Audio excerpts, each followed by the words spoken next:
Hello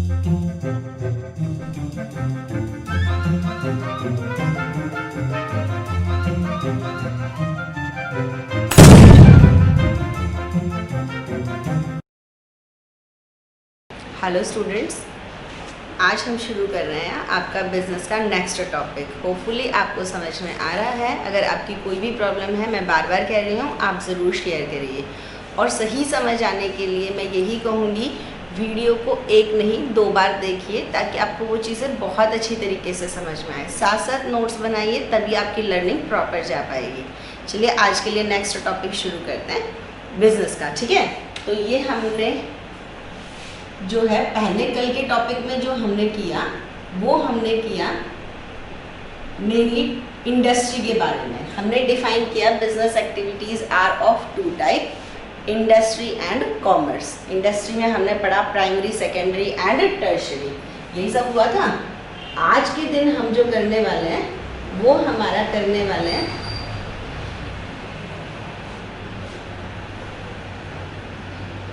वो हम topic ले रहे हैं आज के दिन कॉमर्स। हमने कहा था कि business activities are of 2 type. जितने भी हमारे बिजनेस के काम हैं, ह्यूमन एक्टिविटीज़ को हमने करा था किस में, इकोनॉमिक और नॉन इकोनॉमिक में। अब ये इकोनॉमिक नहीं, अब हम बिजनेस एक्टिविटीज़ समझ रहे हैं। बिजनेस एक्टिविटीज़ कौन कौन सी हैं? इंडस्ट्री जो रॉ मटेरियल को फिनिश गुड्स में कन्वर्ट करती हैं, मेनली जहाँ फॉर्म यूटिलिटी क्रिएट होती है, चीज़ों का रूप बदल जाता है, वो हमने किस में करा? इंडस्ट्री में। अब जो हम कर रहे हैं वो है कॉमर्स। देखिए, आपकी स्ट्रीम का नाम जो है वही कॉमर्स है। आपको ये समझ में आना चाहिए what do we mean by commerce. Commerce हमारा है क्या? देखिए, कॉमर्स किसी एक चीज़ का नाम नहीं है। Commerce is summation of all activities. Commerce उन सभी एक्टिविटीज़ को ऐड करता है जो चीज़ों के, गुड्स एंड सर्विसेज के एक्सचेंज को फैसिलिटेट करती है। Sum total of all activity that facilitates it's exchange of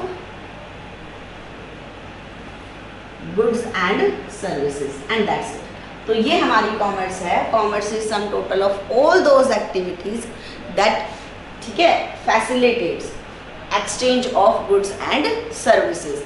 जो भी हमारा गुड्स एंड सर्विसेज का एक्सचेंज है, आप एक एग्जांपल से लीजिए कि मान लीजिए आपने शूज़ मैन्युफैक्चर किए। अब शूज़ मैन्युफैक्चर करने के बाद उसको कंज्यूमर तक पहुंचाने के लिए जितनी भी सारी एक्टिविटीज़ लगेंगी, आपके जहाँ शूज़ प्रोड्यूस हो रहे हैं वहीं में कंज्यूम नहीं होंगे, तो उनको प्लेस ऑफ कंजम्पशन तक पहुँचाने के लिए ट्रांसपोर्टेशन चाहिए। जिस समय पर आप उनको प्रोड्यूस कर रहे हैं वो उसी समय कंज्यूम नहीं हो जाएंगे। आपको उनको तब तक डिमांड नहीं आती, तब तक स्टोर करने के लिए वेयर हाउसेस की भी ज़रूरत पड़ सकती है, स्टोरेज हाउसेस की भी ज़रूरत पड़ सकती है। आपने जो प्रोड्यूस किया है उसके बारे में अभी लोगों को नॉलेज नहीं भी हो सकती। आपको वो नॉलेज क्रिएट करने के लिए एडवर्टीजमेंट की ज़रूरत पड़ सकती है। जो प्रोड्यूस कर रहा है वही नहीं बेच कर आ रहा है, आपको और लोगों की ज़रूरत पड़ेगी उस सप्लाई चेन को पूरा करने के लिए। मिडल मैन की ज़रूरत पड़ेगी, होलसेलर होंगे, रिटेलर होंगे, डिस्ट्रीब्यूटर होंगे। ये हो गया सब ट्रेडिंग के अंदर। तो ये सभी जो चीज़ें आएंगी ये हमारी सब कॉमर्स के अंदर आती हैं। तो प्रोडक्शन के बाद जितने, इवन आपको फाइनेंशियल हेल्प की ज़रूरत पड़ सकती है, वहाँ पर बैंकिंग की ज़रूरत आएगी, चीज़ों को इंश्योर भी कराना पड़ता है। तो ये सभी एक्टिविटीज़ जितने मैंने एग्जांपल लिए, यही आपका है कॉमर्स। कॉमर्स में आप करिए कॉमर्स, ठीक है। कॉमर्स है दैट इज और सम टोटल ऑफ और summation of all those activities that supports primary and secondary activities. जो हमने प्राइमरी, सेकेंडरी, टर्शियरी किया था, जो हमारी इंडस्ट्री को सपोर्ट करें, वो कॉमर्स है। जहाँ इंडस्ट्री का काम खत्म हो गया, कि यहाँ पर हुआ कि इन्होंने रॉ मटेरियल को फिनिश गुड्स में कन्वर्ट कर दिया, फिनिश गुड्स को आगे सेल्स में कन्वर्ट करके मेल में, या फाइनल कंज्यूमर जो है उस तक पहुंचाने के लिए जितनी भी सारी एक्टिविटीज़ होंगी वो सभी क्या है? कॉमर्स। यहाँ पर इंडस्ट्री रोल प्ले कर लिया है। हमारे पास रॉ मटेरियल है, हमने कॉटन को क्लॉथ में कन्वर्ट किया, वहाँ तक इंडस्ट्री का काम है। जब तक क्लॉथ उसके फाइनल कंज्यूमर तक नहीं पहुँच जाता, वो जो सारी एक्टिविटीज़ आपको करनी पड़ेंगी वो हमारी क्या हो जाएंगी, commerce. So commerce is summation of all those activities. So it is not a single activities, it do include.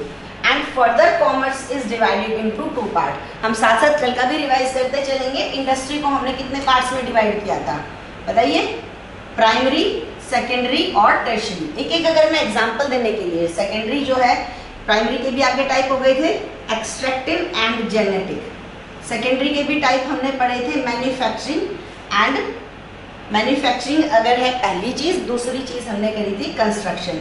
Manufacturing की आगे टाइप पड़ी असेंबलिंग, प्रोसेसिंग, एनालिटिकल इंडस्ट्रीज, ठीक है। ये हमारी सारी जो है प्रोसेसिंग, एनालिटिकल एंड सिंथेटिक एक इंडस्ट्री थी। तो ये हमारी हो गई कंस्ट्रक्शन, हो गई एक्सट्रैक्टिव नेचर से एक्सट्रैक्ट करना, जेनेटिक, ब्रीडिंग सिस्टम, टर्शरी में सर्विसेज पड़ी। आज हम उससे आगे पढ़ रहे हैं, फिनिश गुड्स के बाद जितना भी काम फाइनल सेल्स को कन्वर्ट करने में लगेगा कॉमर्स। कॉमर्स की भी समझ लेते हैं। कॉमर्स भी आगे जो है वो फर्दर दो पार्ट्स में डिवाइड हो जाएगी। देखिए ये फर्स्ट यूनिट में आपको लग सकता है कि ये क्या डिवीज़न ये याद ही नहीं हो रहा। याद तब तक नहीं होता जब तक हम उन चीज़ों को सही तरीके से याद नहीं करते। कोई चीज़ खुद से नहीं होती है, आपको एक्टिव, आपको ही इनिशिएटिव लेना पड़ेगा कि मुझे खुद को याद कैसे कराना है। So don't be the part of problem, be the part of solution. ये मत कहिए 80% स्टूडेंट्स ये कहेंगे ये तो काफ़ी सारे टाइप्स हो गए, ये तो काफ़ी सारे क्लासिफिकेशन हो गया, तो कंफ्यूजिंग है। सब्जेक्ट का मजाक बनाने से या प्रॉब्लम को एक्सग्रेट करने से वो नहीं सॉल्व होंगी। आपको ये समझना है कि ये मुझे कैसे याद करना है। उन्हीं 20 स्टूडेंट्स के आपके 90+ स्कोर आएंगे जो कि ये प्रॉब्लम कहेंगे कि मुझे इस चीज़ को याद कैसे करना है। ये ऐसी चीज़ नहीं है हम इसको फॉर ग्रांटेड ले लें, ये हमें याद करना है। और जो इस चीज़ पर काम करेंगे, जो इसका मजाक उड़ाएंगे इतना सारा है, ये नहीं हो रहा है, या जब स्कूल ओपन होंगे तब हम करेंगे, या कुछ भी, वो सब कुछ नहीं, उनकी लर्निंग बहुत वीक रह जाएगी। और अगर आप अपनी सब्जेक्ट लर्निंग इम्प्रूव करना चाह रहे हैं तो आपको रिपीटेटिवली ना सिर्फ समझना है बल्कि चीज़ों को साथ साथ डायग्राम बनाइए, साथ साथ देखिए कि मुझे याद आ रहा है कि नहीं आ रहा है, ठीक है। तो हम कर रहे हैं कॉमर्स की activities. Commerce is further categorized into two parts, trade and aids to trade. इसको एड्स टू ट्रेड भी कह सकते हो और you can say it auxiliaries to trade और ऑक्सिलरीज। एक ही बात होती है, उसकी जितनी भी साथ वाली जो जितनी भी एक्टिविटीज होती हैं of trade, trade and aids to trade. हमने कहा जो प्रोड्यूस कर रहा है he is not going to consume that commodity always, वही थोड़ी ना उसको हमेशा कंज्यूम कर रहा है। तो आपको जो प्रोड्यूसर है वहां से कंज्यूमर तक पहुंचाने के लिए कुछ मिडल मैन की जरूरत होगी। Distributor, wholesaler, retailer, these all are called middle man. यही ट्रेडिंग है। तो वो सारी एक्टिविटीज आ जाएंगी जो कि हमारा मेनली एक्सचेंज जो है उसकी मिडल मैन की प्रॉब्लम। एक्सचेंज की एक प्रॉब्लम क्या है, middle man, who will sell it, ठीक है। एक आंसर है हु विल सेल इट, इसका आंसर आएगा ट्रेड में। So trade will include buying and selling of goods and services with profit motive. यहाँ पर है it involves exchange of goods between buyers and sellers. तो ये हमारी हो जाएगी ट्रेड, जो एक्सचेंज की मिडलमैन की जो प्रॉब्लम है उसको सॉल्व करेगा। ट्रेड जो है उसमें वो सब एक्टिविटीज आएगी। मेनली हम यूँ कह रहे हैं चीज़ों को बाय करके सेल करना प्रॉफिट मोटिव से, ये हमारी ट्रेडिंग है।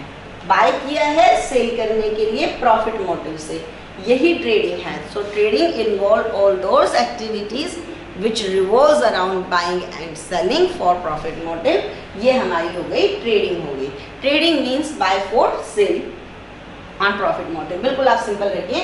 And it do solve the problem of middleman who will sell. इस प्रॉब्लम को हमने कहा कॉमर्स जो है वो ये सोच ली बिजनेस और क्या है, business is a unit that solve a problem of society and in lieu of that it will earn profit. Simple सी चीज़ है, बिजनेस एक प्रॉब्लम सॉल्विंग यूनिट है।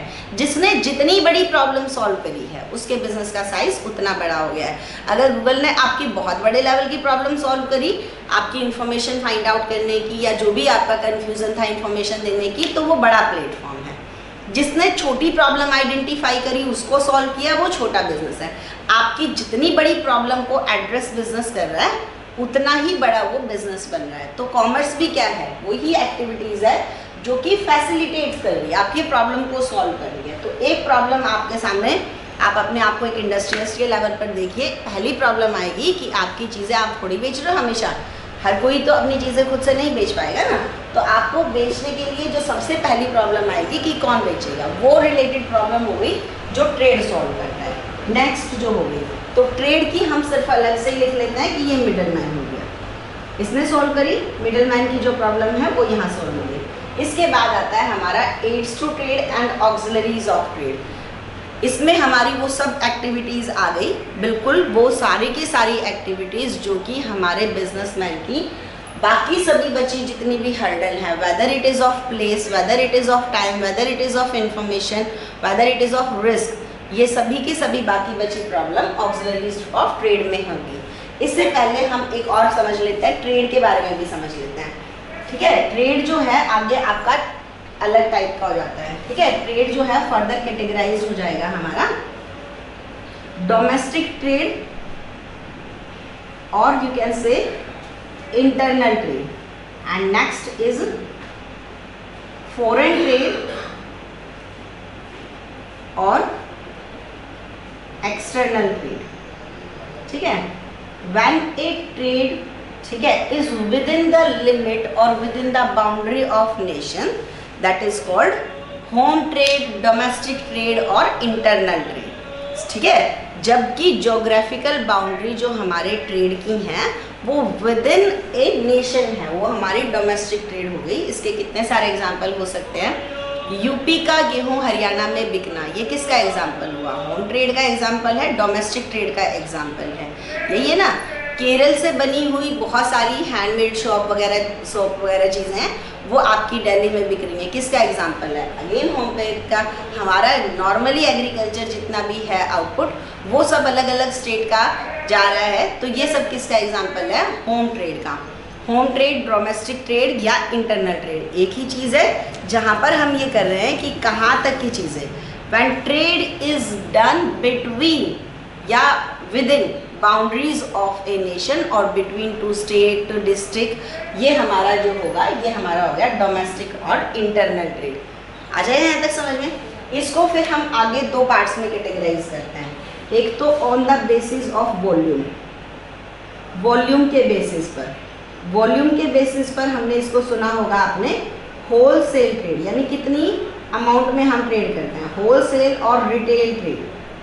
होल सेल और रिटेल ट्रेड का आपने सुना होगा। होम ट्रेड को अगर हम वॉल्यूम के, मात्रा के बेसिस पर, क्वांटिटी के बेसिस पर डिफाइन फर्दर कैटेगराइज करें, ये हमारा हो गया, पहली चीज़ है होल सेल ट्रेड और दूसरी है retail trade. Wholesale trade जहाँ पर जो बाइंग एंड सेलिंग हमारी है, इन दोनों की क्वांटिटी थोड़ी ज़्यादा होने वाली है, काफ़ी ज़्यादा होने वाली है बल्कि, तो where buying and selling quantity is more, ठीक है, ये हाई क्वांटिटी जो होगी या लार्ज क्वांटिटी हम यहाँ पर कहें, तो लार्ज क्वांटिटी में हम बाय और सेल करते हैं। बल्क में भी हम कह सकते हैं where buying and selling is in bulk, तो वो हमारा क्या हो गया, होलसेल ट्रेड। तो बल्क में सेल और परचेज हो रही है कि एक होलसेलर जो है वो किसी भी चीज़ का एक पैकेट नहीं खरीद रहा है, वो पूरा बॉक्स खरीद रहा है। तो यहाँ पर होलसेल ट्रेड का सिर्फ इतना ही डिफरेंस है, वो कंपैरेटिवली खरीदने और बेचने में क्वांटिटी अपनी ज़्यादा रखता है। Retail trade as per consumer needs, जो बाइंग और सेलिंग कंपैरेटिवली कम कर रहा है, मेनली है इन कंपैरेटिवली स्मॉलर क्वांटिटीज़। यहाँ पर रिटेलर की यही पहचान है, वो डायरेक्टली कंज्यूमर को और कंज्यूमर की रिक्वायरमेंट की, वो आपको नहीं कह रहा है कि आपको पेंसिल पेन का पूरा बॉक्स लेना पड़ेगा, आपको एक लेना है, दो लेना है, आपको वो उसी अकॉर्डिंगली बेच रहा है। वो नहीं कह रहे हैं आपको नोट पैड बुक का पूरा बंडल लेना पड़ेगा, आपको जैसी ज़रूरत है वैसे दे रहा है। तो रिटेल ट्रेड में क्वांटिटी कंपैरेटिवली क्या करी जाती है, कम रखी जाती है, इसीलिए ये हमारा, ठीक है, रिटेल ट्रेड हो गया, कंज्यूमर को डायरेक्टली बेच रहा है और कंपैरेटिवली कम है। अगर हम इसी चीज़ को लोकेशन के बेसिस पर देखें, ये भी आगे हमारा हो जाएगा स्टेट लेवल, डिस्ट्रिक्ट लेवल और फिर लोकल लेवल। स्टेट लेवल पर यूँ समझिए, जैसे मैंने एग्जांपल दिया, यूपी की चीज़ें हरियाणा में बिक रही है या हरियाणा का आउटपुट है दूसरी स्टेट में जा रहा है, जहाँ पर इंटर स्टेट ट्रेड हो रहा है वो स्टेट ट्रेड हो गया, ठीक है। एक मिनट, इसको लोकेशन को करना है हमने नेशनल ठीक है, और फिर ये स्टेट ट्रेड है और फिर लोकल है, ठीक है। तो लोकेशन के बेसिस पर मैं यहाँ लिख लेती हूँ, लोकेशन के बेसिस पर इंटरनल ट्रेड की टाइप कौन कौन सी हैं। तो पहला है नेशनल लेवल, एक विद इन नेशन ही हो रहा है लेकिन एक स्टेट ही, जैसे कि हमने एग्जांपल लिया यूपी से हरियाणा में ट्रेड हो रहा है या हरियाणा से यूपी में हो रहा है कि किसी दो स्टेट में हो रहा है, एक ही देश की दो अलग अलग स्टेट में जो कारोबार हो रहा है, बिजनेस हो रहा है, वो हो गया नेशनल लेवल पर।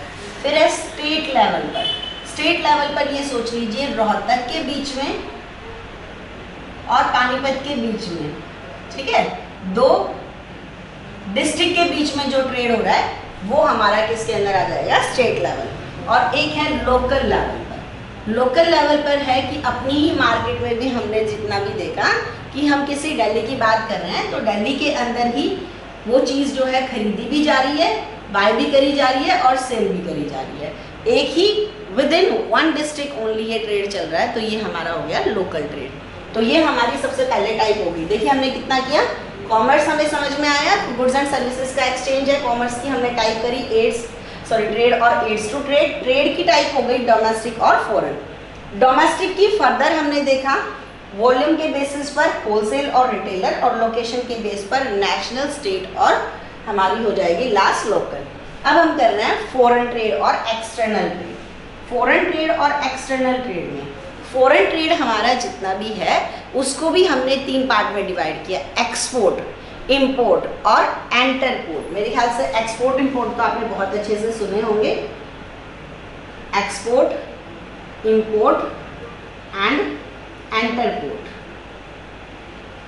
देखिए एक्सपोर्ट की जहां तक बात है, आप अपने देश में चीजें बना रहे हो और दूसरे देश में बेच रहे हो। इंडिया में बनी हुई अगर कोई चीज है, बहुत सारा एग्रो प्रोडक्ट्स है, स्मॉल इंजीनियर गुड्स हैं जो इंडिया बाहर एक्सपोर्ट करता है, तो ये हमारा हो गया एक्सपोर्ट ट्रेड।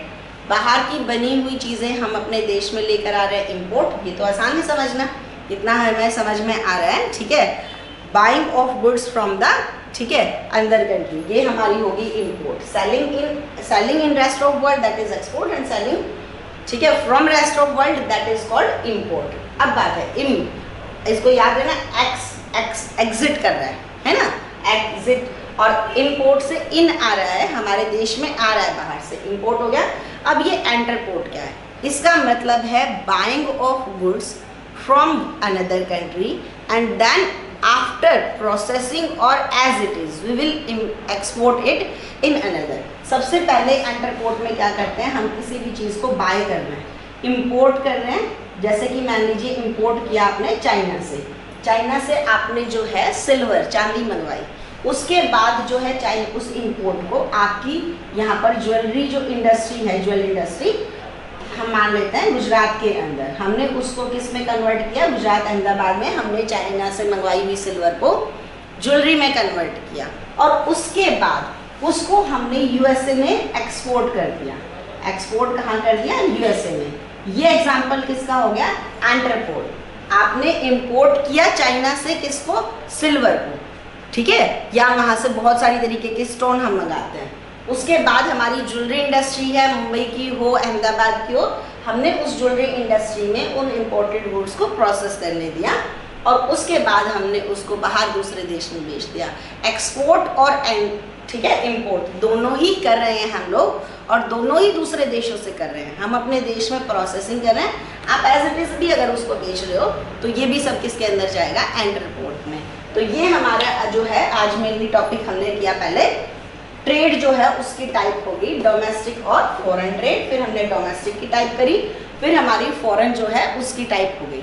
अब हम लास्ट टॉपिक आज का कर रहे हैं, ठीक है, मैं रब कर रही हूँ इसको। ट्रेड की आप बना लीजिए, साथ साथ जितनी बार आप ये चार्ट बनाते चले जाएंगे ये आपका बहुत सही तरीके से जो है रिवाइज होता चला जाएगा, ठीक है। आज के लिए इतना ही करते हैं। तो ये हमारा मेनली टॉपिक कवर हो गया, आज हमने किया इंडस्ट्री। अब हमारा नेक्स्ट सेशन में हम ये टॉपिक करने वाले हैं ऑक्सिलरीज टू ट्रेड। हमने डिफाइन किया business activity, industry, commerce, industry primary, secondary, tertiary, फिर उनके टाइप्स हमने कल किए थे। आज हमारा टॉपिक कवर होता है ट्रेड के बारे में, कि ट्रेड क्या है, डोमेस्टिक और फॉरेन। डोमेस्टिक ट्रेड आगे वॉल्यूम के बेसिस पर होलसेल और रिटेल, लोकेशन के बेसिस पर नेशनल, स्टेट और local. Foreign trade, export, import और एंटरपोर्ट। ठीक है, आपको जितना समझ में आ रहा है आप उसको और ज़्यादा अच्छे तरीके से पढ़ेंगे तो और बेटर समझ में आएगा। ठीक है, थैंक यू।